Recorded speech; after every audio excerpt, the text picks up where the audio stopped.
Hello viewers, welcome to my channel. ಇವತ್ತು ನಿಮ್ಮ ಪರ್ಸನ್ನ ಕರೆಂಟ್ ಫೀಲಿಂಗ್ ಏನಿದೆ ಅಂತ ನೋಡೋಣ. ಸೊ ವಿಡಿಯೋ ಟೈಮ್ಲೆಸ್ ಆಗಿರುತ್ತೆ.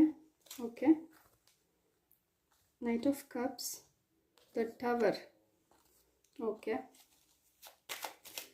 ಮೇ ಬಿ ನಿಮ್ಮ ಪರ್ಸನ್ ನಿಮ್ಮ ಬಗ್ಗೆನೇ ಚಿಂತೆ ಮಾಡ್ತಿದ್ದಾರೆ, ನಿಮ್ಮ ಬಗ್ಗೆ ತುಂಬ ಲವ್ ಇಟ್ಕೊಂಡಿದ್ದಾರೆ. 5 ಆಫ್ ಪೆಂಟಿಕಲ್ಸ್, ಅವರ ಕೆರಿಯರ್ ಬಗ್ಗೆನೂ ಕೂಡ ತುಂಬ ಯೋಚನೆ ಮಾಡ್ತಾ ಇದ್ದಾರೆ.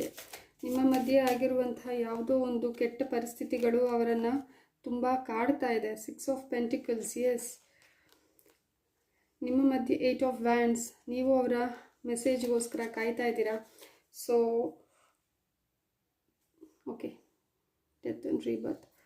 ಓಕೆ, ನಿಮ್ಮ ಮಧ್ಯೆ ಇರುವಂತಹ ಎಲ್ಲ ಕಾನ್ಫ್ಲಿಕ್ಟ್ಸ್ಗಳು ಅವರ ಮನಸ್ಸನ್ನು ತುಂಬ ಕಾಡ್ತಾ ಇದೆ. ಅವರೀಗ ನಿಮ್ಮ ಮೇಲೆ ತುಂಬ ಪ್ರೀತಿ ಇಟ್ಕೊಂಡಿದ್ರು ಕೂಡ he is not ready to express to you.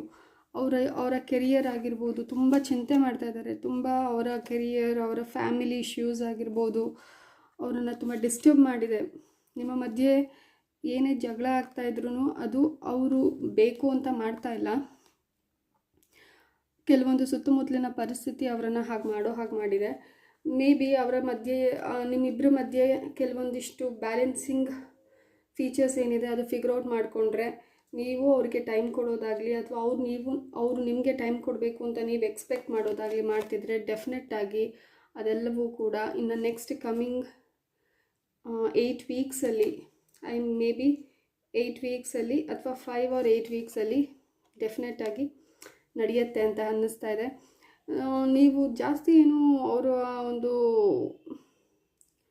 ಪರಿಸ್ಥಿತಿನ ನೀವು ಅರ್ಥ ಮಾಡ್ಕೋಬೇಕು. ಅವರು ಎಷ್ಟೋ ಸರ್ತಿ ನಿಮಗೆ ಹೇಳೋದಕ್ಕೆ, ಅರ್ಥ ಮಾಡಿಸೋದಕ್ಕೆ ಪ್ರಯತ್ನ ಪಟ್ಟಿರ್ತಾರೆ.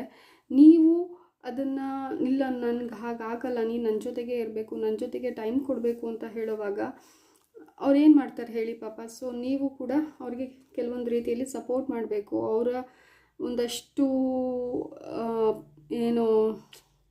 ಏನು ಹೇಳ್ತಾರೆ, ಅವರ ಒಂದು ಇಂಪಾರ್ಟೆನ್ಸ್ನ ನೀವು ಕೂಡ ರೆಸ್ಪೆಕ್ಟ್ ಮಾಡಬೇಕು. ಅವರ ಒಂದು ಪ್ರಯಾರಿಟೀಸ್ನ ನೀವು ರೆಸ್ಪೆಕ್ಟ್ ಮಾಡಬೇಕು.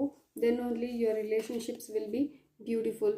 ಸೊ ವಿಡಿಯೋ ಇಷ್ಟ ಆಗಿದ್ದರೆ ಶೇರ್ ಮಾಡಿ ಆ್ಯಂಡ್ ಸಬ್ಸ್ಕ್ರೈಬ್ ಮಾಡಿ. Thank you.